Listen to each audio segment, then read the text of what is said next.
Hello and welcome into BTN's Take 10 podcast. This is Alex Roux of BTN.com, and this is another football-focused edition of the Take 10 podcast. We got a jam-packed episode for you today. 2 weeks in a row, we've had 3 guests on the Take 10 podcast, so it's Halloween, got a treat for you guys, and I'm liking the 3 guest setup, so whenever I can do that, I'll definitely pack as much content, as much discussion as I can into these episodes, and we have 3 very special guests this week, and I think you'll enjoy the chats with each and every one of them as we talk Big Ten football, college football from a national perspective.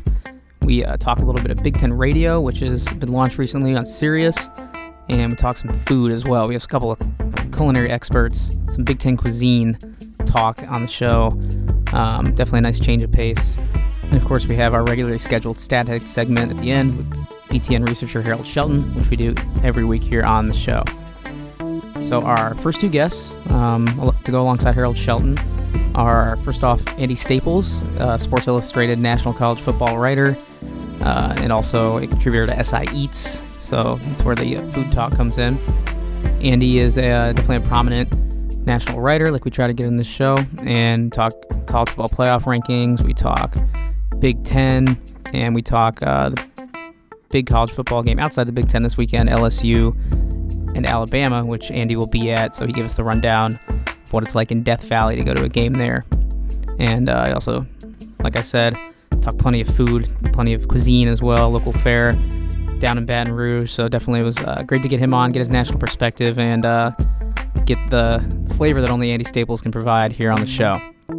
So after Andy, brought in former Iowa Hawkeye, former NFL defensive lineman Anthony Herron. Anthony's actually a host of a new Big Ten talk show on Sirius XM radio. If you haven't heard, the Big Ten has launched a Sirius XM channel, channel 372, featuring all Big Ten content. And Anthony hosts the morning show with Chicago radio personality Jason Goff. So we got into how that show came about, what fans can expect from that new programming and where to find it, and also some Big Ten, Iowa, college football playoff chatter as well. So plenty of good stuff from Anthony. Really enjoyed getting to know him, having him on for about 15 or 20 minutes. And then, like I mentioned at the top, we closed it out with our BTN researcher Harold Shelton, as we always do. So like I said, jam-packed show. We got Andy Staples first, then Anthony Herron of Sirius XM, and Harold Shelton. And we'll get to all those interviews in just a moment. First, a couple of reminders. You can subscribe to the show not only on Apple Podcasts, but on Google Play and Podbean as well. If you're looking for other subscription services, you can also find it on YouTube, on the Big Ten Network channel, which you should already be subscribed to if you like Big Ten highlights, and you can find the podcast there as well. And one more reminder from our sponsor, for those out there who might be interested in getting to a career, building a career in sports, want to work at a place like the Big Ten Network, this is definitely for you. This is a message from the Northwestern University School of Professional Studies. If you've ever thought about a career in sports, check out the Master's Program in Sports Administration at Northwestern University. You can build your skill set and your network in evening or online classes. Find out more at sps.northwestern.edu/sports. All right, now we'll get to the first of 3 interviews here on this episode of the Take 10 podcast. As I mentioned at the top, first interview is with Andy Staples of Sports Illustrated. A lot of fun talking to him. Definitely a funny guy and a very insightful, knowledgeable guy. And we got his opinions on college football playoff, on the Big Ten, on the game he'll be at this weekend, LSU, Alabama, and a whole lot more. So without further ado, we'll get right to it. It's the Take 10 podcast discussion with Andy Staples. Very pleased to be joined by national college football writer for Sports Illustrated. He also talks football on Sirius XM Radio. It's Andy Staples. You can follow him on Twitter at Andy_Staples. Andy, thanks for joining me. How's it going? Oh, it's very good. It's always exciting when they release the rankings that we kind of figured we're going to look like that. Yeah, exactly. Maybe a little surprise between 2, 3, and 4, but that's about it.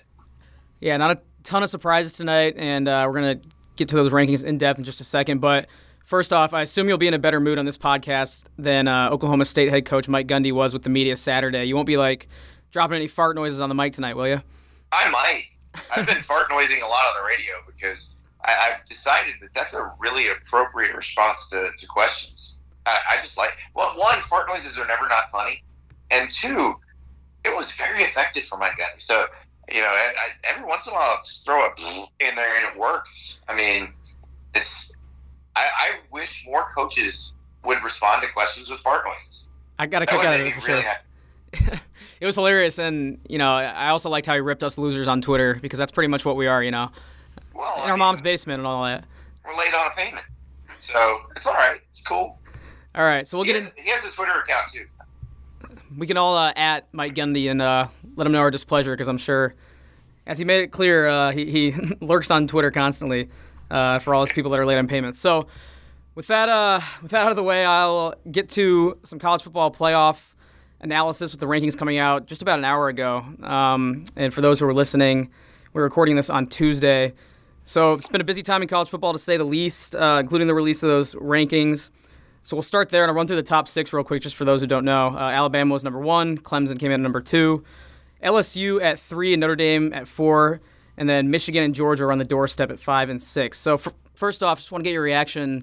Any surprises or gripes out there? I know you said off the top that it wasn't too shocking, but I want to get your initial thoughts on the debut CFP rankings.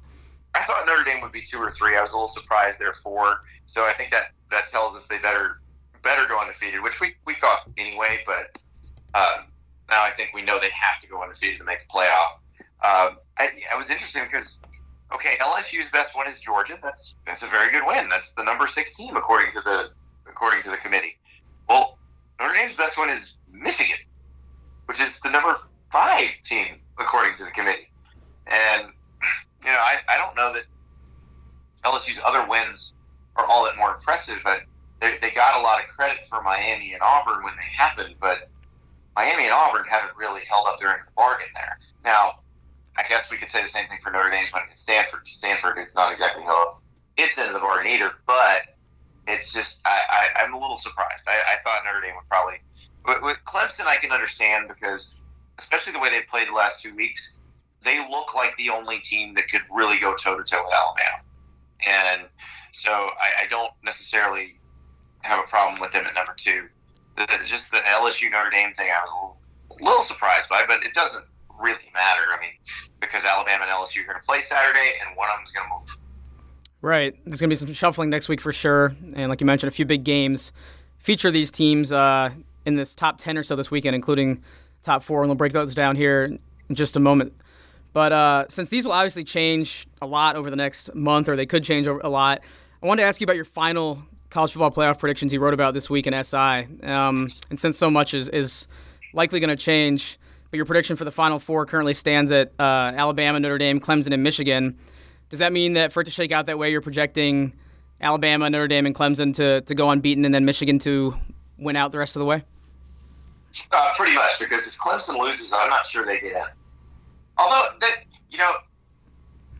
Texas A&M and South Carolina out of conference, that's going to help them a little bit, because we'll see how Texas A&M does down the stretch. But as long as they're 8-4 or so, and South Carolina can finish 8-4ish, then they're probably fine. Although I don't know if South Carolina's going to get to 8-4, but that's going to be the committee will respect that enough, even though the schedule Clemson played in the ACC is not that great, because the ACC is not that great this year. But to be honest, I don't see who beats them. But I would have said the same. I would have said I didn't see Syracuse beating them last year or Pitt beating them the year before. But unless it's Boston College on the road, I just don't know that anybody can hang with them right now. So Alabama. I'm assuming they beat LSU this weekend. Maybe I'm wrong. They really have not played a good defense yet. They've not even played really a decent defense yet. So they're going to play a good one this weekend, and we'll see if Tua is as great as we think he is. We did see him against a really good defense coming off the bench cold in the national championship game, and he did just fine. So I'm fairly confident that they're going to be okay. But yeah, Notre Dame is the one. I have them in there, projected to be in there, but I mean, it is hard to go undefeated, and there's some tricky games coming up, including at Northwestern this weekend.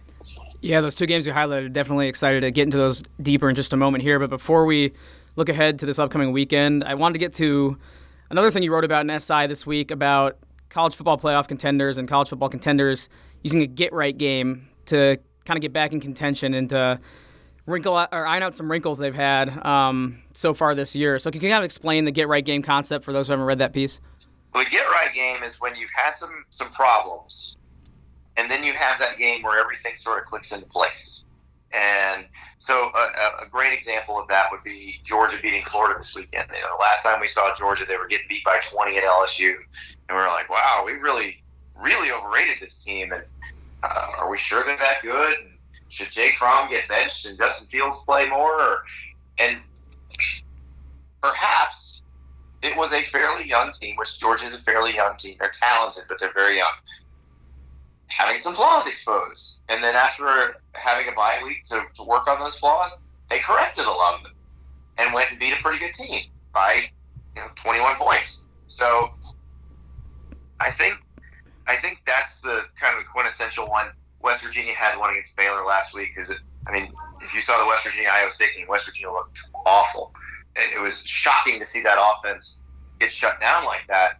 But then they play against Baylor, and they're back to normal. Will Greer's just chucking it, and David Sills is catching touchdown passes, and it's what it's supposed to look like. So that's what that is. I'd say that the one that's in prime position that they really need one, and they may get it this weekend, is Ohio State playing Nebraska, because obviously the last time we saw Ohio State on the field was against Purdue. They got smashed by 29 points. Nebraska is obviously not as talented as Ohio State, should not be able to hang with Ohio State. If Ohio State has been correcting flaws that were exposed in the first part of the season, then they should smash Nebraska. Now we'll see if that actually happens. But if they have corrected some issues, then it should be one of those games where they win comfortably and everybody's happy and everybody stops asking questions. It's just been a lot of questions around Ohio State because of what happened in the Purdue game. And they got pretty existential there for a while. So they need a get-right game. And then I guarantee everything will seem much better come Sunday. Right, and you look ahead for Ohio State, and if they can win the rest of their games, you have to think a one-loss Ohio State team would be back in the thick of that playoff discussion if they went out, right? Because last year they were right in it when they had 2 losses, and one of those losses was a blowout like the Purdue one this year. So they'd be in that, don't you think? I do. And now the question is, how will the committee view a one-loss Ohio State against a one-loss Oklahoma?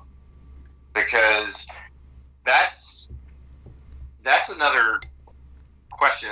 We've assumed all year that the Big Ten is just better than the Big 12, and that whoever comes out of the Big Ten, if they have 1 loss or 0 losses, they're in the playoff.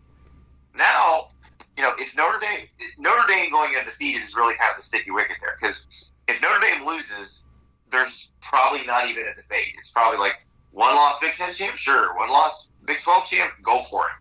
But then if Notre Dame goes undefeated and Alabama and Clemson are both in there, you got to choose. And it's going to be interesting to see who they choose, because you got the Big Ten who got left out of the playoff last year. You got the Big 12 who's been left out of the playoff twice already. That could get pretty nasty either way. Definitely, and I want to combine this college football playoff analysis from you with kind of a reflection on Week 9 and a look ahead to this weekend, because there are a handful of games, like we talked about, with college football playoff implications this weekend, and there were some results last weekend that featured those teams that we can kind of use to segue into that discussion. So I want to start outside the Big Ten, and especially for fans that watch primarily Big Ten football, they might be surprised to see Kentucky at number 9 in these CFP rankings. Because they've been it's like an hour and a half south of Ohio. You don't know that. I know, but you think Kentucky, you think hoops. I mean, come on, Andy, you know what I mean? Yeah, they've been really good this year. So great defense, good offensive line, fantastic running back in Benny Snell. But their offense has been very one-dimensional of late, and I think that's the concern against Georgia. Now, this game against Georgia, and this is really weird for me to say this, Kentucky is playing for the SEC East title this weekend, which I never thought I'd actually say, but they are doing it. Whoever wins the Kentucky-Georgia game wins the SEC East. And Kentucky, to do that, is going to need to get a lot more through the air from Terry Wilson, because Georgia, while it probably its biggest weakness on defense is getting run on up the middle. If you can't throw it all, they'll just load the box and they can figure out the getting run up the middle part. But if you are throwing the ball pretty well, which, you go back to the Florida game and Terry Wilson was throwing it pretty well. They seemed like a much more dynamic offense. And you play like that, you might be able to win this game. And it's certainly going to be rocking. This is going to be the biggest game in Lexington in forever. You probably have to go back to when Bear Bryant was Kentucky's coach to find a game that was bigger than this. So it's going to be a great atmosphere there. And, for those who don't know, Kentucky football fans are actually super loyal. Like that, everybody assumes that they only care about basketball there. They actually care a lot about football. Just haven't had a lot to cheer about. But they've shown up pretty consistently over the years, despite the fact that their team kicks them in the teeth every time. So I think it's going to be a really exciting weekend in Lexington. I just don't know how happy the home crowd's going to be unless Terry Wilson has maybe the game of his life throwing the ball, because Georgia is the more talented team and should win this game. But, a multi-dimensional Kentucky offense changes the math on it. Yeah, and the biggest game in Lexington in a while is still going to be the second biggest game in the SEC this weekend. And I want to get to that last because that's the game you're going to be at, and I want to close with it. But first I want to talk some Big Ten games and the implications from last weekend and going into the weekend ahead. So we'll start with Northwestern, who beat Wisconsin 31-17, giving them a 1.5 game lead in the Big Ten West, which I'm just going to start there. First off, if I told you after Northwestern lost to Akron this year that this would be the case, less than a month of the season remaining, what would your reaction have been? Well, let's go back.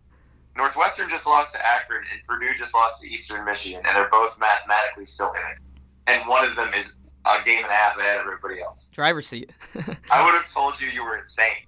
And I thought this was going to be Wisconsin or Iowa's division win, and it still may be, because obviously a lot of West-on-West action left to be played. But, Northwestern is a super up-and-down team. And that's why I think this Notre Dame game at Ryan Field is really interesting, because if they get up Northwestern playing as well as it can, the Northwestern that we've seen against Michigan State, the Northwestern we saw last weekend, I think there's a chance that they beat Notre Dame. I don't know, but I would bet they're in this game, and there's a chance that they win it. So, and then then they've got to beat Iowa, and if they can beat Iowa, I don't know how anybody catches them, because they're gonna beat Minnesota and Illinois. I think. I mean, they did lose to Akron, but Minnesota's the one I might worry about at Minnesota. Obviously, they're playing a ton of freshmen there, but I've been impressed with the way those young guys are playing in Minnesota. So, maybe that one, but I mean, I like Northwestern if they can beat Iowa to win the division. Yeah, I wanted to get your take on Northwestern. I don't know if they can beat Iowa, though. I still may kind of favor Iowa on that front, but the thing is, Iowa still needs Wisconsin to lose another game now. Why do you think Northwestern's range of outcomes is so wide? They nearly lost to Rutgers just a week before they beat Wisconsin this past weekend. How do you explain that? I can't. And they should have lost to Nebraska. I mean, Nebraska had them. They went 99 yards in a minute. I have no idea. I wish I could tell you. Now, it's Northwestern teams have started slow these past few years, so maybe that's it. I mean, Fitz's teams sometimes start slow. This one, they happened to win the road game at Purdue, which I thought they might lose that one just because Purdue was going to be, off the charts hyped for that game. I did not expect them to lose the next three. And the thing is, they played Michigan so tough. And when you look back on that game now, when you watched it, you were like, ooh, this may be a sign that there's something wrong with Michigan. Now you're like, you know what? That score seems about right. And who knows? Maybe it was the first 2 meetings. Yeah, and we talk about these close calls, but Northwestern's won 12 of 13 Big Ten games now. I know. It's nuts to think about. It's crazy. It's not fluky. It just takes a while to get them going for some reason. All right, well, you mentioned that you think Northwestern has a chance if they can muck it up against Notre Dame this weekend under the lights at Ryan Field. And you wrote last week for SI kind of a piece that breaks down Notre Dame's remaining schedule and kind of the wild travel that schedule entails the rest of the way. So who do you think the bigger remaining threat to Notre Dame is? The Wildcats this weekend, Syracuse down the line, or maybe even if Florida State wakes up for a game, although I don't see that happening. Yeah, I'd say Syracuse at Yankee Stadium. And that's when the Notre Dame people are kind of upset that they gave that home game away. And the fans are like, well, why are we playing this at Notre Dame Stadium? Well, I mean, this is how Notre Dame operates. It's fan service for one of their larger alumni bases in New York. And so, I don't think they thought about when they scheduled the game. They didn't think about, got to try to protect an undefeated record. And maybe you don't want to be on, away from home for the last 5 games. But I also don't think they thought Syracuse would be this good. And I don't think that's fluky either. I think Dino Babers has been building up to that point, and Eric Dungey is a really good quarterback. We kind of wondered what would happen if Eric Dungey could stay healthy for an entire season, because the last 2 years he's gotten hurt mid-year. They've fallen way off after he got hurt. This year he's still slinging. So he's gotten dinged up and he's had to come out a couple times. But he was slinging against NC State last Saturday, and I think that's a team that can jump all over you, score some points, and then put you in comeback mode. And it's hard. I mean, they pushed Clemson as far as Clemson could go. Clemson almost broke against them. It took the guy who was the 4th-string quarterback in spring practice converting a 4th and 6 to make them win that game. So I think Syracuse would be the one. If any of these guys is going to knock Notre Dame off, I think it's Syracuse. Now, the USC thing's interesting, too. Their last game is at USC. And before yesterday, I said there's no chance USC wins that game. But USC made some pretty big staff changes yesterday. They fired the offensive line coach, and Clay Helton took over play calling from offensive coordinator T. Martin. If they are more dynamic on offense, and by that I mean they can actually run the ball, they might have a shot against Notre Dame too. But I want to see them play, and they have 3 games they should win before that. They play Oregon State, they play Cal, and they play UCLA. I want to see them prove it against some of those teams before I start to think they might have a shot against Notre Dame. Well, Andy, I liked your analysis of Syracuse and Notre Dame, but I did not hear you factor in the pinstripe uniforms Notre Dame's supposed to wear. I'm not a fan. I wanted your thoughts on those. I realize they are paying homage to the Yankees, but you have an iconic helmet. Wear a gold helmet. One more thought on Notre Dame before we move on. If you're a Michigan fan, from that perspective, who are you rooting for here between Notre Dame and Northwestern? I know you kind of said that Notre Dame, they're not going to get in with one loss. For Notre Dame, honestly, if you're Michigan, I think you keep rooting for Notre Dame because, well, I don't know. Here's my problem. If you've got a 12-1 Big Ten champ Michigan and an 11-1 Notre Dame that beat Michigan, I might put Notre Dame in over Michigan because they played and Notre Dame won. And you could say, well, Michigan's evolved into a different team. Well, so is Notre Dame. Notre Dame's offense is way better than when they played Michigan. So that's one of those things where I don't know what I'd want if I'm Michigan. I feel like if Michigan just keeps winning, they're going to be okay. Because, like I mentioned, a 12-1 Big 12 champ Oklahoma. I'm not sure Oklahoma can get through that league without losing another game. It's just the Big 12 is pretty good at the top, and so it's quite possible Oklahoma loses again. So if I'm Michigan, just keep winning, and everything will probably work itself out. But yeah, I don't know. It's a weird one because you don't really want to be sitting there with one loss, and Notre Dame has one loss, and they beat you. So Michigan can't do anything about the loss now, but I think if Notre Dame's undefeated in the playoff, and Michigan is the team that was driving to potentially tie the game at Notre Dame at the beginning of the season, and that's the only game they lost, I think that would actually probably buoy Michigan. That would probably help. Well, Michigan's got obviously a big one this weekend against Penn State. Penn State's coming off a close win against Iowa. And did that performance for you, watching Penn State hold on against Iowa, inspire more confidence in their chances to beat Michigan? Because last year they throttled the Wolverines. So what do you think about Penn State's chances to upset Michigan this weekend? Well, so I thought Iowa was going to beat Penn State going into the game. After Penn State lost to Michigan State, I was kind of wondering, all right, what is this team right now, and where are their heads at? And then they hung on, and I mean, that was a good game against Iowa. They played very well, and it's interesting because, the way Iowa and Michigan play now is sort of the change-up in college football. It used to be that's what everybody did, but now it's the unusual thing. So the fact that your defense got to see that beforehand is probably a helpful thing. Now, Shea Patterson is much more mobile than Nathan Stanley, but conceptually it's not as different as, say, playing against Northwestern or playing against some of these other programs that, or what Nebraska runs now or what Ohio State runs. So it helps your defensive players with their fits. I mean, they will be more accustomed to it. So that should be helpful. And the fact that they beat a team as good as Iowa suggests, I think, that they can compete with Michigan. Now, the difference is that game's in Ann Arbor. I realized Penn State shredded Michigan's defense last year, but they had Saquon Barkley. They had Mike Gesicki. It was pretty – Deshaun Hamilton. It was a very loaded skill position team. This team is not quite that loaded in the skill positions. It's still good, but it is not the same. So Penn State's defense is going to have to play better. I mean, if it plays as well as it did last year, it's going to be great. But my guess is improved Michigan offensive line plus Shea Patterson. I mean, Michigan's going to score some points. So, Penn State is going to have to score and keep up with them.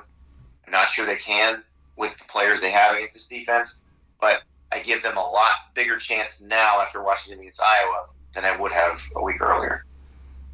All right, Andy. Well, we've kind of been teasing it all podcast here. Now we'll get to the biggest game in college football this weekend. That's number 1 Alabama visiting number 3 LSU for a night game in Death Valley, and you'll be there, right? I will be there. So I missed the 2016 game, but I had been at all the other Alabama LSU games in Baton Rouge since 2010, and they've been close. Alabama has been the better team most of the time, but that atmosphere, the talent on LSU's team, it tends to create a close game, and this year is a little bit different because we've seen Alabama look different than they have in pretty much all of the Saban era. We're used to Alabama having suffocating defense, and for the most part, they still do. But with Tua at quarterback, they're so much more dynamic on offense. I mean, before they would try to run you to death, they'd play action a little bit, or after they kind of made the philosophical switch, they tempo you, they hit you with jet sweeps when they had Blake Sims at quarterback, when they had Jalen Hurts as their starting quarterback. Now it feels like they have everything in the arsenal, and they have a quarterback who can put the ball in windows that pretty much nobody else in the country can.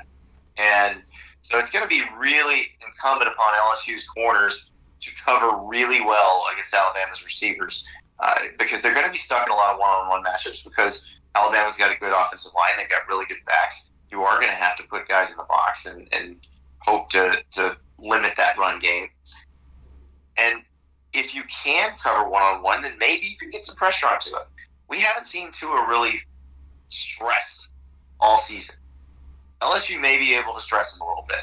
And if they can, then maybe there's an interception or two. Then maybe there's a momentum swing. I don't know if LSU's offense can keep up. I like Joe Burrow. I think he's done a really good job for them this year. But this defense will be better than any defense they've played so far. Really? And I don't know that they're going to be able to keep up. Because it used to be that, the score would be down because Alabama's not trying to blow you out. Alabama's trying to control the ball.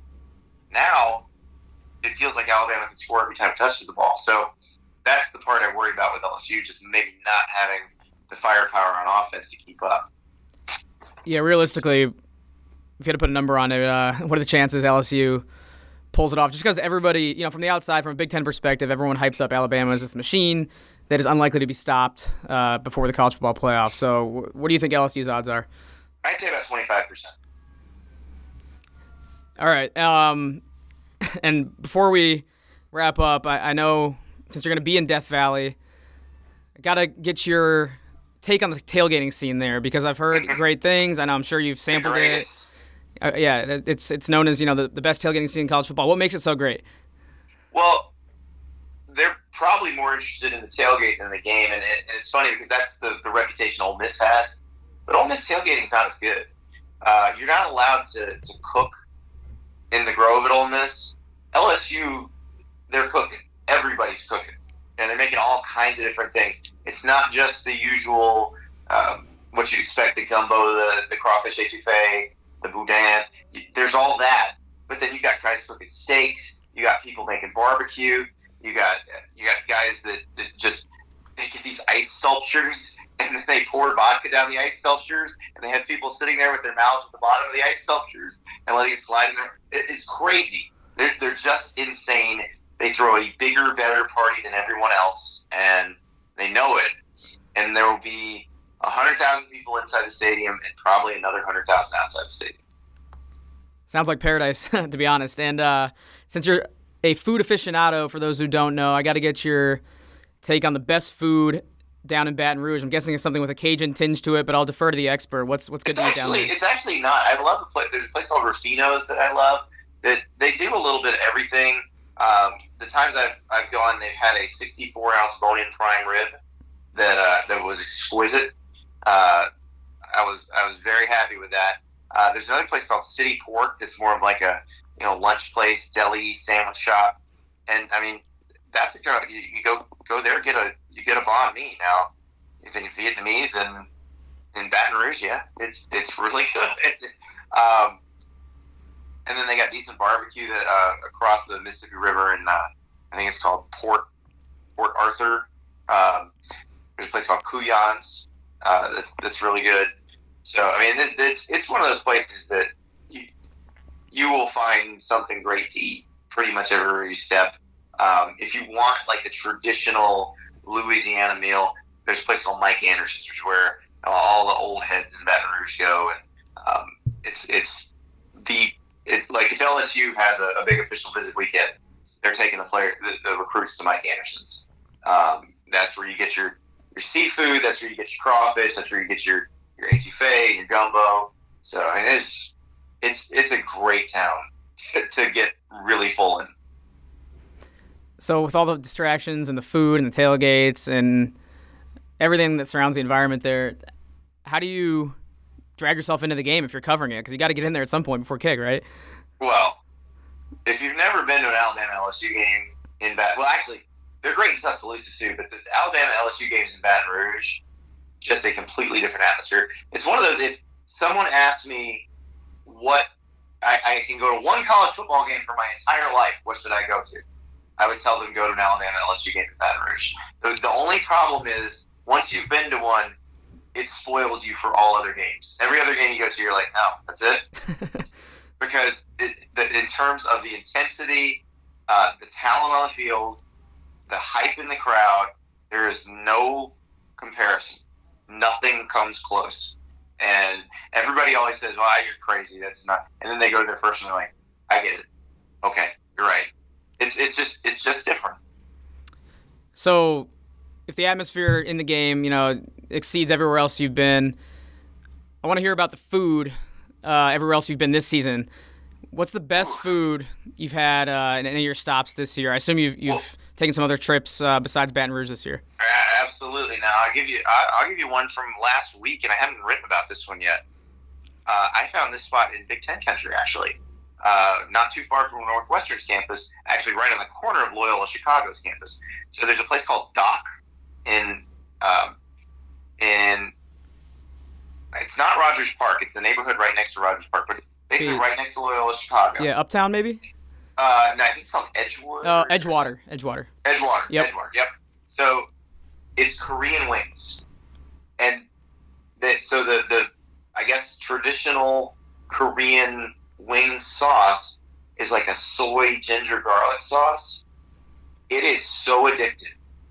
These are some of the best wings I have ever had in my life. They don't fry it. They don't batter them too much. Like It's not like a piece of Popeye's fried chicken or something. It's a very thin, crispy wing, and then they put this sauce on it. And I don't know where they get these wings from, like mutant chickens. Biggest wings you've ever seen in your life. And they do the whole wing. You get the drummy and the flat still connected. And it's just incredible. I was shocked, because I was at Little Chicago doing a story, catching up with Sister Jean, and had a couple minutes between doing some interviews, and I just popped up Yelp, and there was this place with like 500 5-star reviews, 0.3 mile walk away. I was like, I got to try this. And it was outstanding. So if you're in Chicago and you want some wings, Doc. I'm in Chicago, and it's probably only a few miles away from where I'm sitting right now, so I'll have to check it out. There's another wing place. I don't know if you've been in that area. It's in Evanston called Buffalo Joe's. Have you heard of that? I've heard of it. I have not been there. There's a few places I still need to try, and I'll have to add that one to the list. All right, speaking of good food in Big Ten country, what's the best food you've had in the Big Ten that you can remember? Ooh, that's tough. There's so many good places. Or some of your favorites, then. I love the burgers at Dottie Dumplings Dowry in Madison. Those are outstanding. I also got these little Russian dumplings the last time I was in Madison.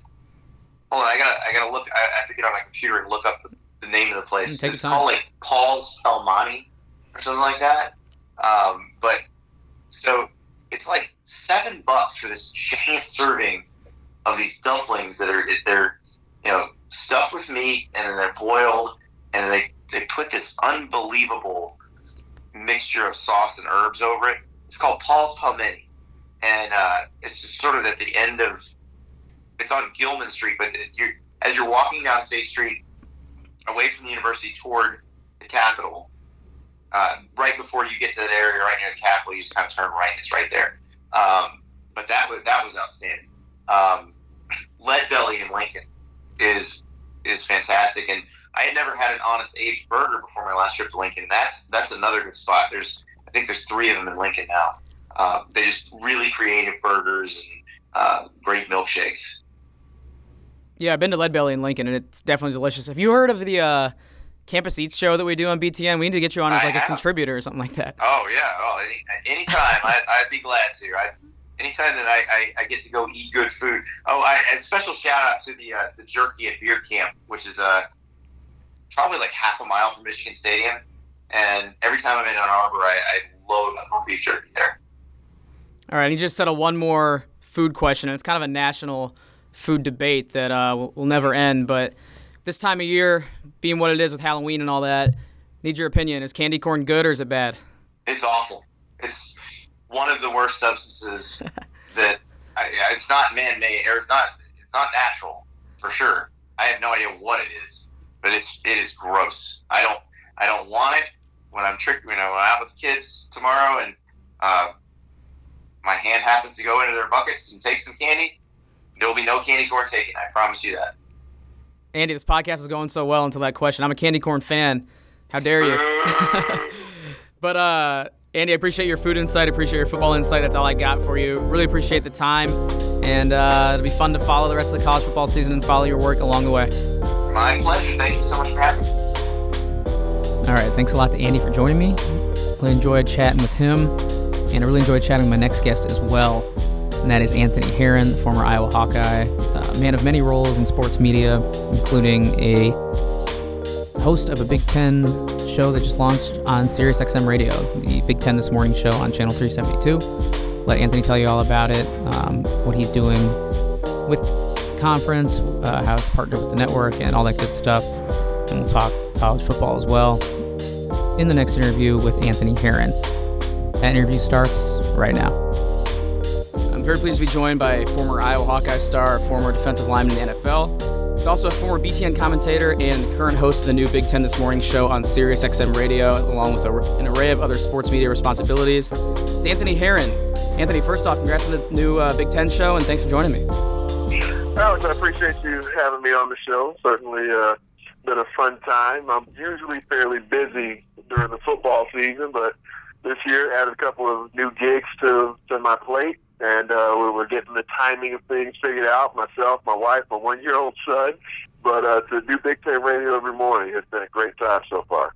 For sure, and I'm glad you could squeeze me in here today. And when I heard the Big Ten was joining the SEC, the ACC, Big 12, Pac-12, and getting into the Sirius XM game, I was excited because, first off, there can never be enough Big Ten talk, and I was even more excited because I've been a fan of yours and your co-host Jason Goff from your guys' contributions on Chicago's 670 The Score airwaves. So just right off the bat now with your show in its second week here, just fill us all in what the show is all about, when it airs, and when we can find it, and what fans can expect from you guys on that morning show. Well, we're on Sirius XM channel 372, and our show airs 7 to 10 Eastern time in the mornings every Monday through Friday. And for myself and Jason, as you referenced, we both got to work at 670 The Score, and I actually used to make a lot of appearances on Jason's show when he was a drive time host on The Score. And, we both did at Fox 32 here in Chicago quite a bit together over the years also. And we've always had a really fun time when we're on the air together, whether that's television or radio. And so when this opportunity came up for us to sort of join forces and be able to do a show together every day and to talk Big Ten football, it was great because, for us, we have we're a similar age. We're both in our late 30s.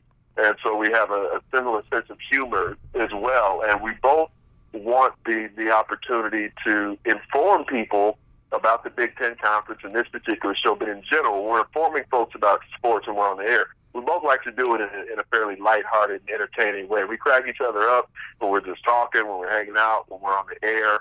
So the show itself, we're going to talk a lot of Big Ten sports, mainly football and basketball, of course, being the two most interest-driving sports there. But overall, there's going to be a lot of laughs, and already have been so far. We're going to work in a lot of pop culture and talk a lot about my sports travels that I tend to have on a weekly basis. And we're going to mix in things from both the collegiate and professional level that are of interest to us, because we tend to think we have a broad spectrum of interest that we think a lot of listeners will be interested in. Yeah, and if you could get into it a little bit, how were you and Jason approached with this opportunity, and kind of how did it all come together? So at Sirius XM, as you sort of referenced, Alex, there's a number of other conference networks that have begun. The SEC has a channel, the ACC has a channel, the Pac-12 has a channel, and it just makes sense. I was with the Big Ten Network through the initial years of their existence, and if there's any fan base that craves exclusive content, whether television or radio, it's Big Ten fans. And Jason's from Evanston, and so he grew up following and knowing a lot about Northwestern athletics and about the Big Ten, and of course me being from the Chicago area as well and playing Big Ten football at Iowa, our sensibilities really suit the Big Ten Conference. And the show itself, when for me, I call some football for the Pac-12 network and the Sirius XM. They approached me about that at one point, and things didn't quite, completely suit my schedule to do that on a consistent basis with the shows being based off of Pacific time and the Pac-12 channel and how that would work out. But when the Big Ten channel came up, it was really exciting, because for me, it's an opportunity to return to consistently covering my home conference. I've still talked plenty of Big Ten sports over the years, but to do it morning in and morning out with a guy as talented and as hilarious as Jason Goff, it was an opportunity that when it came up, regardless of how busy the rest of my schedule is, the fact that it's 6 to 9 every morning, that's before some of my other media obligations that I have in the industry at this point. So it suited me, and Jason felt a similar manner. It suited him. So when the show started, it launched, just last Monday. So we're just barely 2 weeks in at this point, and it's been a great time. It's only going to get bigger and better from here. We've already had a number of Big Ten head coaches on. I know a number of the head coaches and the assistant coaches around the conference. We're going to look to get some Big Ten players into the mix on the show as well. And I think the show debuted at a great time as well. Our very first show, our first Monday, was after Purdue had upset Ohio State, and after the Spartan Walk made national news when the Wolverines and the Spartans got into a pregame, and Devin Bush, was as myself and Jason sort of comically referred to him, he's one of the Stay Ready All-Stars. He is ready to go anytime somebody wants to get chesty with him. So we had a great time with that, and the debut week that we had on the network. Yeah, I love that reference. I think I've definitely heard that in the score. Stay ready, All-Stars. Ready to throw them hands when you need to. Just out of curiosity, Anthony, what time are you waking up to get on the air at 6 a.m. Chicago time here? I get up about 5, anywhere from 5 to 5:15. And if the show were maybe an hour later, Central Time, as far as being local time for me, I probably wouldn't even need to set an alarm clock because I do have a 1-year-old son, and he's gotten myself and my wife into a pattern where we're used to waking up at a certain hour of day to make sure we got him properly taken care of. But the fact it's a 6 a.m. start here locally, then I do make sure my clock is set for 5 or 5:15, and I get up and participate in that. Unfortunately for me, I've never been a big sleeper anyway, so regardless of my travels every weekend, calling football games or the other responsibilities I have in my Bears coverage here and, some of the other things I do with outlets around the country, if I only get a few hours of sleep at night, I've always operated fairly well from that standpoint anyway. So while my wife has been, she's been somewhat concerned about whether or not I'm going to find a way to get enough hours in throughout the week to kind of suit what I do. She was worried about my sleep patterns far before I started Big Ten this morning, and right now we're just trying to figure out what's going to make sense of the hashtag. Me and Jason, I've been using the full Big Ten this morning. I've been using hashtag Big AM, with the one in there, obviously. So I think as we kind of get the show imaging and branding together, we're going to be able to have some fun with it. All right, well, the role definitely suits you well then if you got a baby at home and don't sleep much anyway. And we definitely encourage fans to check out Anthony and Jason on Big Ten This Morning and the rest of the talent over on the Big Ten's new Sirius channel 372. And Anthony, before I let you go, I want to talk a little bit of college football since that's what you've been doing over on Big Ten This Morning. And the debut of the season's college football rankings, college football playoff rankings, which dropped Tuesday night. First off, I want to get your initial thoughts if you had any issues with the CFP's initial rankings. One point of interest to me was Notre Dame being at 4 behind a one-loss LSU team. That was probably the most surprising thing in my opinion, but I wanted to get your input if you had any surprises or complaints about the debut rankings. I wouldn't say there was any really big surprises. I did think that, if anything, Notre Dame was perhaps going to be a place higher than anticipated as opposed to a place lower. Notre Dame coming in at number 4, I thought perhaps we'd see the Irish as high as number 2. Not only the undefeated record, but their strength of schedule and strength of record were both, pretty impressive coming into things as well. And it seems that the committee led by Rob Mullins, the Oregon athletic director, that perhaps they felt like just the eye test was something that gave LSU an edge as a one-loss team, with their loss being to Florida, who the committee put at number 11.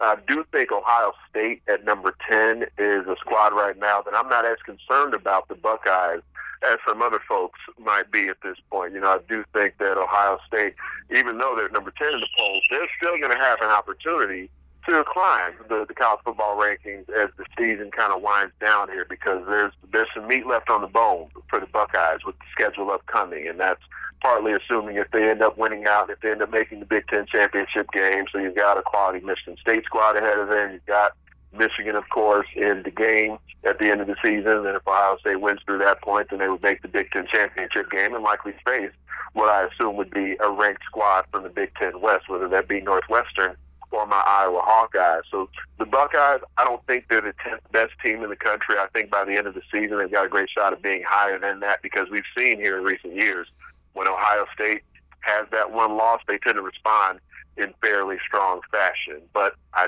should, for full disclosure, point out that I put it on Twitter and Instagram at Big Ant Herron. I picked Michigan during the preseason slate to win the Big Ten. So I think the Wolverines are at least putting me in a pretty strong position right here to feel like I'm sort of a soothsayer with what the Wolverines have gotten done this season. Right. It's looking like a good pick at this point. And like you said, heading into the next week's rankings, the Big Ten could have a big impact on how that plays out, especially if Northwestern can knock off Notre Dame. And if Michigan beats Penn State, they'll probably slide into that number 4 spot. And LSU would likely drop out if they lose. But regardless, it's a long way to go with this process. All it is talk at this point, so we'll move on real quick. And before I let you go, can't let you get out of here without getting a couple of Iowa questions in, since you are a former Hawkeye. And you were on, Kirk Ferentz's first squad in 1999. Kirk's now in his 20th season, so apologies if that dates you a little bit there, Anthony. But how have the results so far off the bat from this 2018 Iowa team sitting at 6-2 aligned with your expectations for them entering this season? I've been pleased with Iowa this season. I mean, not everyone's going to go undefeated, so it seems at this point like the most fervent, the most energetic fan bases, which Iowa would count themselves amongst. There's certainly Hawkeye fans out there who feel disappointed with the couple of losses there, against the Wisconsin team while they were still at full strength with Alex Hornibrook quarterback, and they had all their defensive backs on the field, or at least a stronger version of the secondary.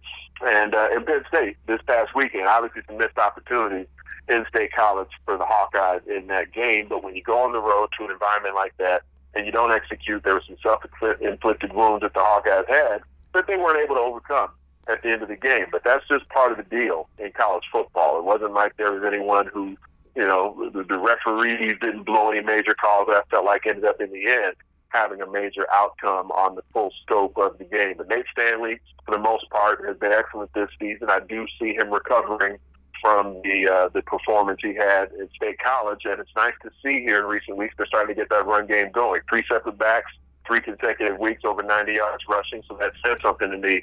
And when you can couple, especially in the month of November, the run game with timely passing attacks, and the way I was playing defense, their defensive front is one of the best in the Big Ten, one of the best in the country. So I do think, we're likely to see a fairly strong stretch run for the Hawkeyes. And while a lot of folks are pointing out that Northwestern, the Wildcats, led by Pat Fitzgerald, that they, control their own destiny, for the term that folks like to use, the Iowa Hawkeyes with Northwestern on their calendar a couple of weeks from now, if they went out as currently a 2-loss team, Northwestern as a 1-loss team, Iowa will be the team that's able to represent the West in the Big Ten championship game. So it's not just as simple as winning out for only one squad. Iowa still finds themselves in that position as well. Yeah, you mentioned that strong Iowa defensive front, and as a former Hawkeye defensive lineman yourself, how do you evaluate this current crop of, the big uglies, as they say, on that defensive line, including A.J. Epinesa, Parker Hesse, and that squad? Well, it's so long. That's the different thing, going back multiple decades here. It was 20 years ago when I was at Iowa. I ended up playing for the Hawkeyes as a 17-year-old true freshman, and on the defensive line at the age I was at when I came into college football, it felt unthinkable to me that, I'd be able to compete at the Big Ten level at that age. But once I got into it, I recognized, okay, I can get it done at this size and at this age. But now, and I was what, 6'3", approximately 240 pounds my true freshman year. But you look across the board here, and I was around A.J. Epinesa because I called the All-American Bowl every year for NBC, and A.J. played in that game a couple of years back. And, of course, I know his dad, Epinesa. Epinesa was a friend of mine. We played together. Epi's a few years older than me. But his senior year was my freshman year. We were both the number 2 defensive ends on the squad that year in '97. And A.J., he's just, his mechanics at the position have grown so much over the years, and it's nice to see him going from just a big, strong sort of effort player to a guy who's very mechanically sound as a run defender and a pass rusher. And so across the front on the defensive line, they do a nice job rotating a number of different guys through up front. They've been able to keep that tradition. Even in years past, back in the 90s, there weren't a great Iowa team all the time. We would always put talent into the National Football League on the defensive front. That's a position that's always been of respect within the program. You got a crop right now that's certainly keeping that going, but their frames, their body types are a little bit different. You see a lot of guys 6'4", 6'5", 6'6", along the defensive front. You got some skyscrapers there defending the run and rushing the quarterback, and so it's fun to watch them play. Yeah, we'll see if that defense can help carry the Hawkeyes to Indy. Like you said, there's a little bit of a pass still for them. Northwestern and Iowa both have some tough games still to go, and they still got to play each other, so it'll be interesting to watch both East and West, see how that plays out in the last month of the season. Anthony, I want to close before I let you go with a pizza question, since we also had Andy Staples of SI in this episode and talked plenty of fine dining with him. So I want to stick with the food theme before we sign off here. And your Twitter bio says you're a pizza snob, so I'm going to put you on the spot. I want you to give me your top 2 or 3 pizza places here in Chicago. I'll start with an overrated spot. I know there's a lot of folks who like the burnt crust pizza with the deep dish. I'm not so fond of that one. I think that for me, I would rate number 1 Giordano's, and I live downtown in Chicago, and Giordano's is my favorite spot in the Chicago area. There's another suburban Chicago place called Papa's Pizza that I'm really fond of. They don't necessarily do a deep dish pizza, but they do what they call a double-decker pizza, where you essentially stack two very flavorful slices of pizza on top of each other and make that into a full pie. So I'm really fond of that. And I would say my number 3 ranked pizza place, just to go with a thin crust spot, because while I'm a pizza snob, I don't really want to just keep myself in any one individual lane. So for thin crust, I go to Aurelio's. That's a pizza spot that I think maybe has the best thin crust in town.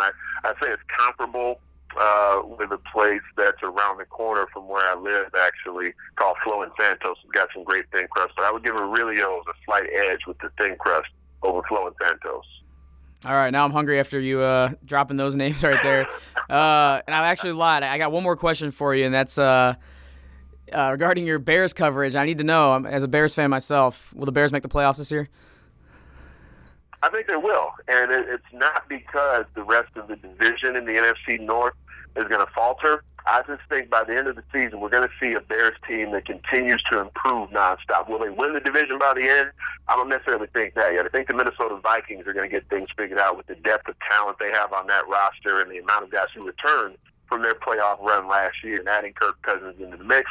I do see the Vikings winning the division by the end of the year, but I think the Bears will end up making the playoffs. I think Chicago, Minnesota, and Green Bay will all end up representing the NFC in postseason play in some form or fashion. And, folks who like to follow me, whether it's on Twitter or Instagram, you can also use the hashtag AntBites, because the reason Alex asked me about my food takes is not just pizza. I tend to do a lot of travel videos and photos when I'm on the road and eating, and I have a great time doing that and letting folks know where I like to dine when I'm on the move. Yeah, hit him up at Big Ant Herron. Anthony, really appreciate you jumping on today, fit me in your busy schedule. Looking forward to tuning in to Big Ten this morning on Sirius XM 372, and looking forward to following your coverage the rest of the season in the Big Ten and beyond. So appreciate it, man. Yeah, really looking forward to it. It's been a great start to the show so far, and who knows, as we move forward here in the near future, perhaps we'll even be able to get some things simulcast. And I can get back into the BTN studios. We can get the radio show on television there on the Big Ten Network. That's kind of my growth plan. My next goal is to get back with my old bosses at BTN to see if we can make that happen. There we go. Let's make it happen, man. We'll we'll definitely be following you regardless.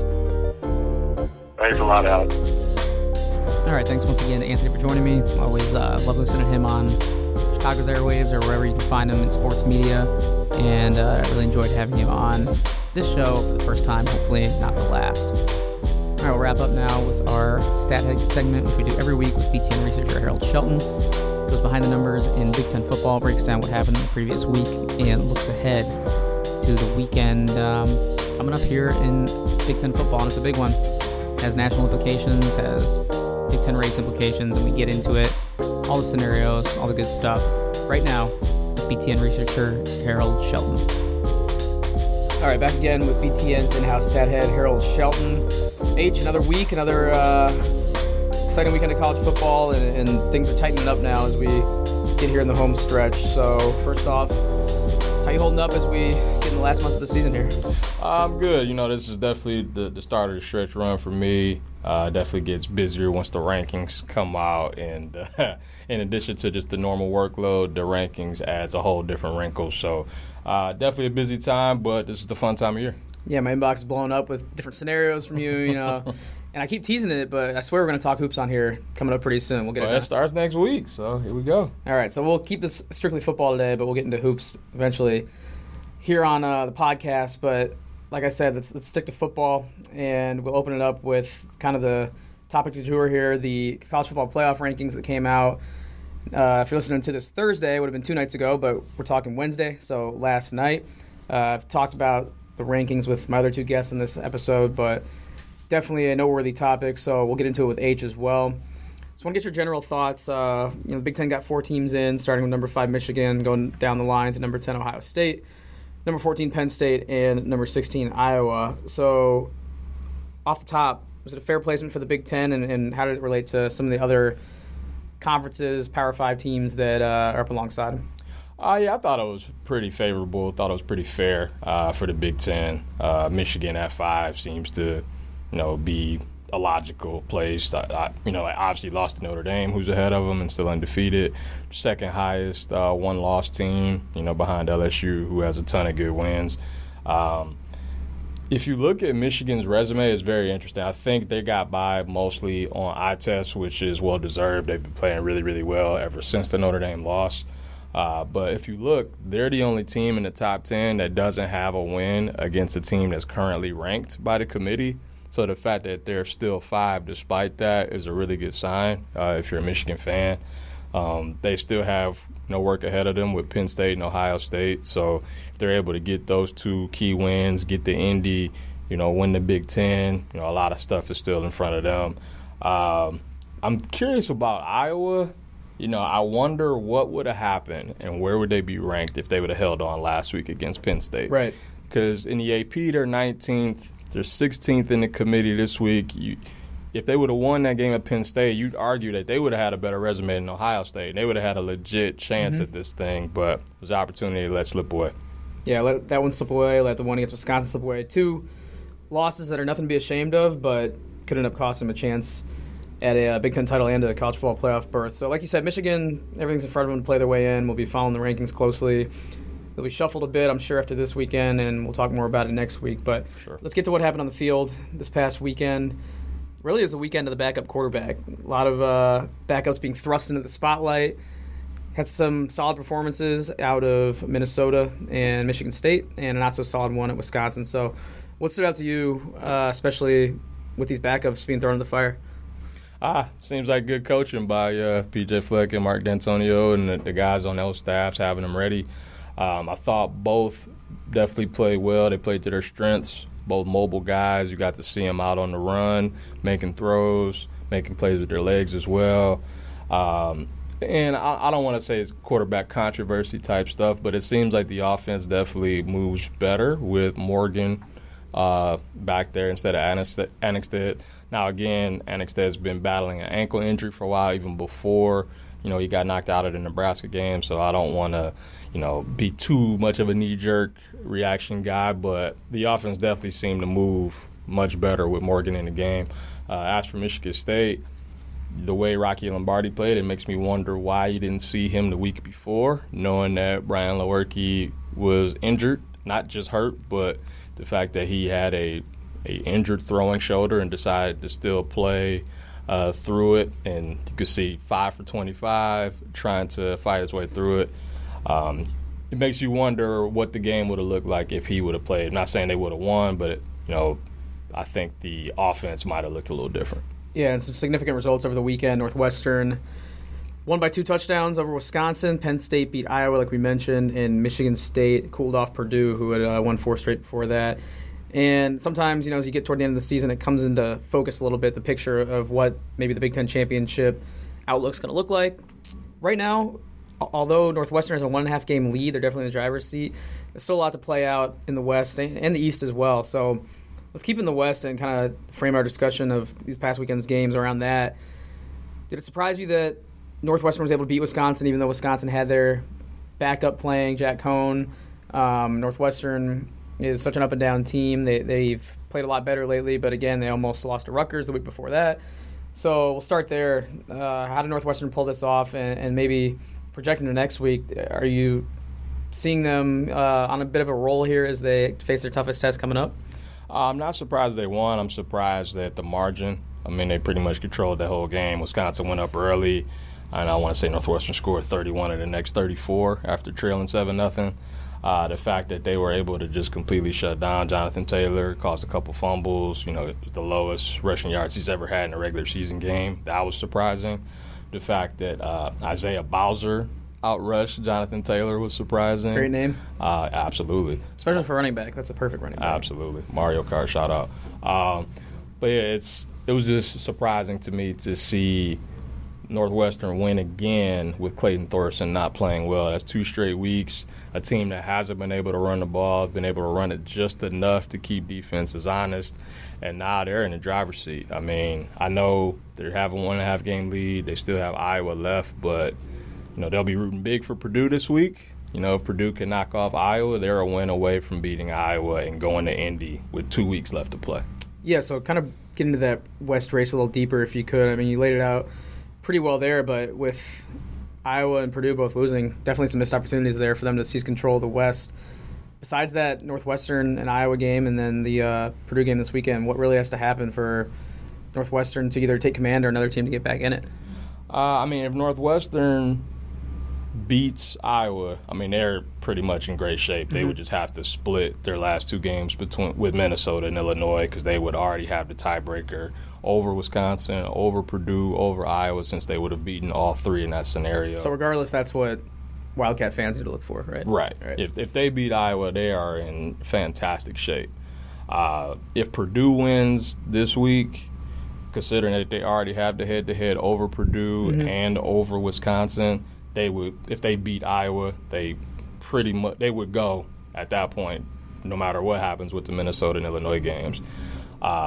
They definitely could use an Iowa loss. So if Iowa wins, if they win out, then they're going to go to Indy because they would have the tiebreaker over Northwestern.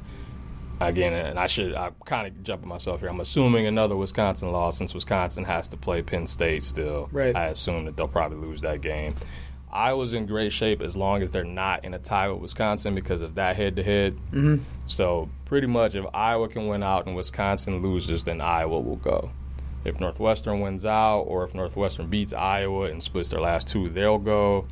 Wisconsin and Purdue are in big trouble. They need a lot of things to happen, and they probably have the two toughest schedules remaining. Yeah, it's scenario season. This couple of weeks before the Big Ten title game and then the lead up to the Big Ten tournament is always what I enjoy because there's so many scenarios that have to play out. So we kind of covered the West past Indy. How about in the East? We had the two big dogs sitting out this past weekend, Michigan and Ohio State, but how did that picture come into focus, if at all? I mean, with Penn State beating Iowa and you know still not being out of it on that side. Michigan, though, being undefeated, just has to take care of business. They're there. Yeah, pretty much. I mean, I think if Michigan wins out, they go. If Ohio State wins out, they go. It's pretty simple with those two. If Penn State were to win this week, it gets a little more interesting. It would keep Penn State and Michigan State both still alive. If Michigan State still has to play Ohio State, if they were able to get in a three-way tie with Michigan and Ohio State, they would actually win that tiebreaker due to better division record. But if Michigan wins Saturday, it pretty much blocks everybody else out, and then you just have the mega game in Columbus at the end of the year. Right, and it's crazy, you know, as we go week after week here, I would kind of bring up Northwestern as either trying to dig out of that hole they created for themselves or not really giving them credit for almost beating Michigan, more like framing it as what's wrong with Michigan. And now, if you can believe it, they're in the driver's seat, like we said, for the West Division title. I assume you didn't really see this playing out the way it has in the last few weeks or so. No, it was interesting. I thought that after they beat Michigan State, kind of looking at the schedule, like, okay, well, they got Nebraska, they got Rutgers. If they're able to get those, then you're looking at hosting Wisconsin with a real shot, especially since they already beat Purdue, but people kind of forgot because it happened so early.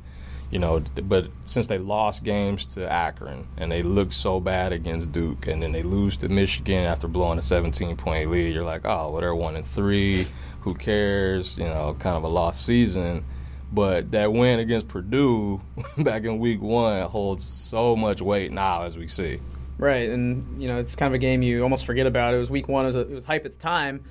Then non-conference kind of washes it all away, at least in my dumb brain, short-term memory style of remembering things. So, yeah, and I'm glad you brought that up and how it's kind of shaping the race as we move along here. Let's look ahead now, and we'll keep it on Northwestern because they have one of the most intriguing games of the weekend, not only in the Big Ten, but in the entire country. So they host Notre Dame.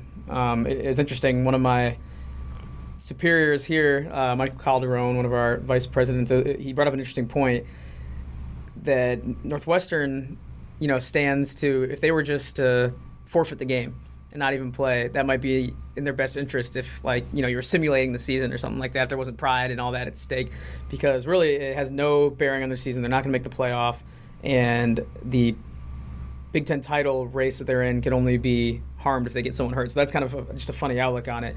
But they are going to obviously take the field against Notre Dame, and I want you to tell me about Notre Dame and what Northwestern's up against, because basically as an outsider, I know they're good. I know they have a good defense. I know they switched quarterbacks to Ian Book, and That's about it. So how does Northwestern match up with this team, and how do they compete Saturday night?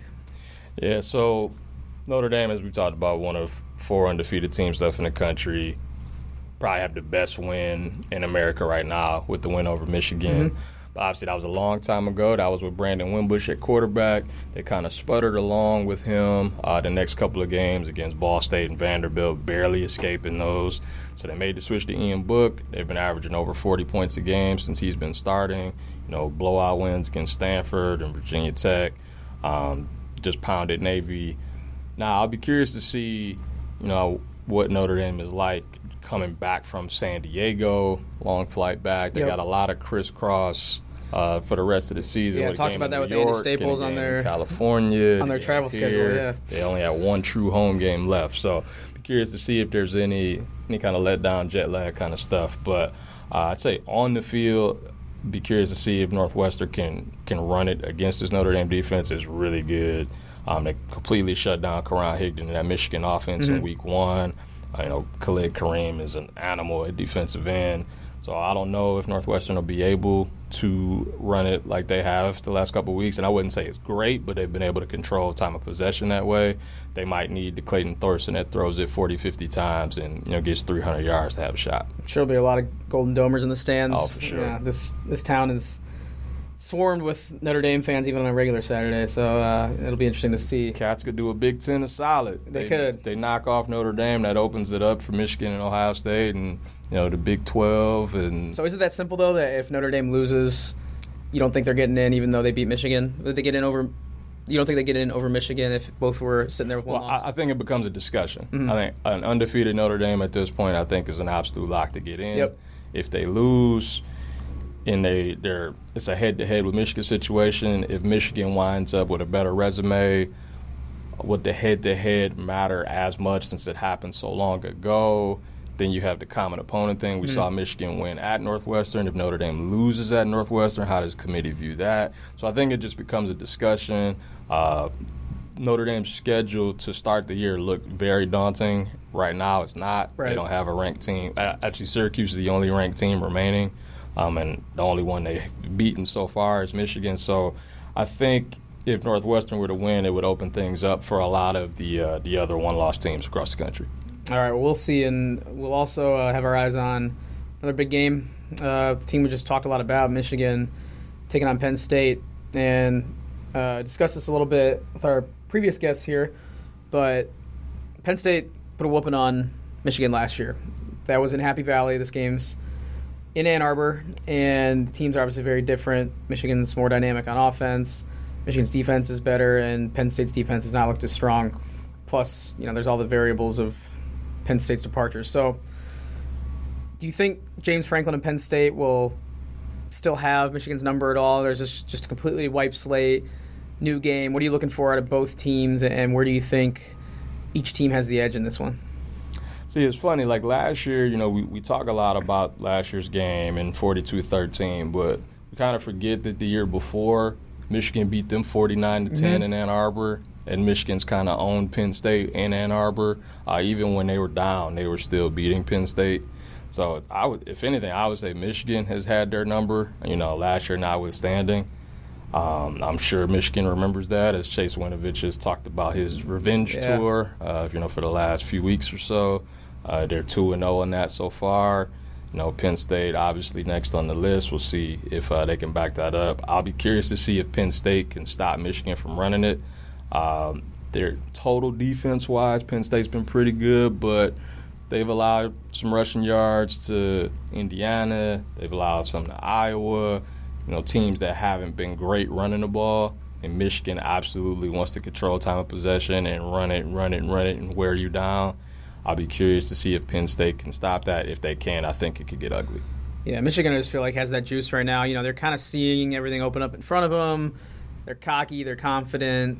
It's kind of them against everyone. I just feel like in sports, it's debatable whether momentum is a thing, but in a sport like football where, confidence can play such a key in performance, I think there's something to be said about that. And I think Michigan, whatever it is, it has been gaining steam this last month or so, and they'll come out, and I don't think they'll be overwhelmed or intimidated or anything by anything that Penn State does. So I kind of agree. I think Michigan is going to control this one.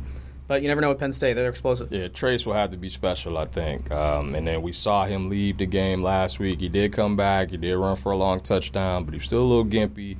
You just wonder how, that leg is feeling coming into this one. They're going to be facing the best defense they faced all year. I mean, he's going to have to make plays, big plays, because I don't know if they could just have a sustained drive. I think they're going to have to hit Hamler for a 70-yarder. They're going to have to get, Miles Sanders on a long gain. And that was kind of the recipe last year. Like, Saquon, first, second play was to the house. Gesicki was huge plays. I think they're going to have to hit some of those in order to win this game, and they just haven't had enough of those this year. Right. All right, before we wrap up, I want to get your thoughts on any other matchups coming up this weekend. I know we got bowl eligibility on the line, 2 5-win teams in Michigan State and Maryland. DJ Durkin sounds like he's returning to the sidelines for that one as far as we know.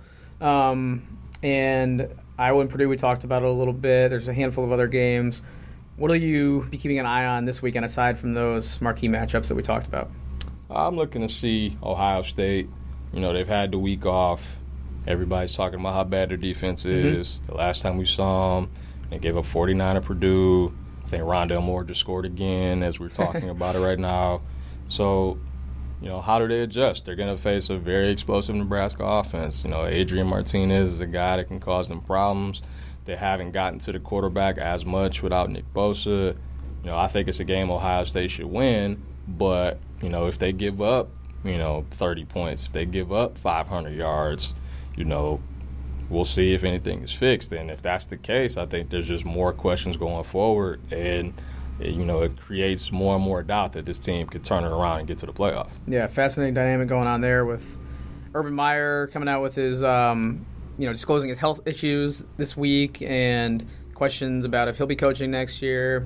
A lot of drama going on right now in the Big Ten, so a lot of stuff off the field that we haven't really touched on. But, numbers don't lie. Numbers don't have any drama, so I'm glad we covered those today. And before I wrap up, I do want to mention that BTN Tailgate will be at Michigan for the big game this weekend. I always want to plug them. Oh, yeah. And, I don't know, anything else, H, you want to touch on before we get on out of here? Again, I guess another game, Iowa-Purdue. I think Iowa-Purdue has so much weight on this West race. If Purdue wins, I think the door is absolutely wide open for Northwestern. They literally have to fall on their face not to get to Indy if that happens.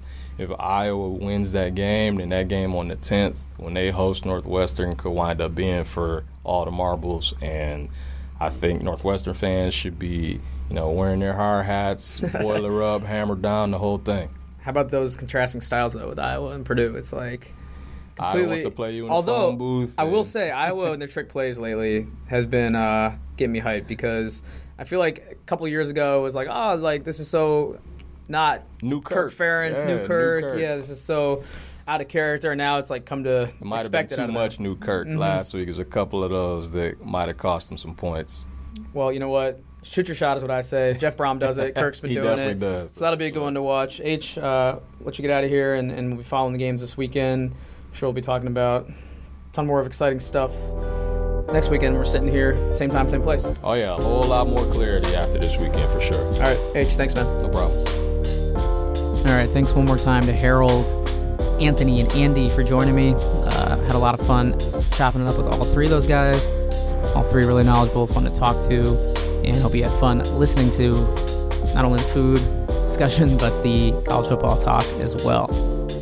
All right, just want to give one more shout out before I sign off here to everyone who helps me here produce and put together the Take 10 podcast. My team of Julie Bronder, Wes White, both producers, and my assistant producer, Colleen Degnan, who helps out as well. Really couldn't do it without them. Huge help every week, so shout out to them. And shout out to all the listeners. Hope you've enjoyed our football coverage. We'll continue to provide football coverage. We'll talk some basketball hopefully next week here on the Take 10 podcast as well. And we'll sprinkle in some miscellaneous guests as we move along. So thanks a lot to everyone out there for tuning in. And we'll talk to you next week here on the Take 10 podcast.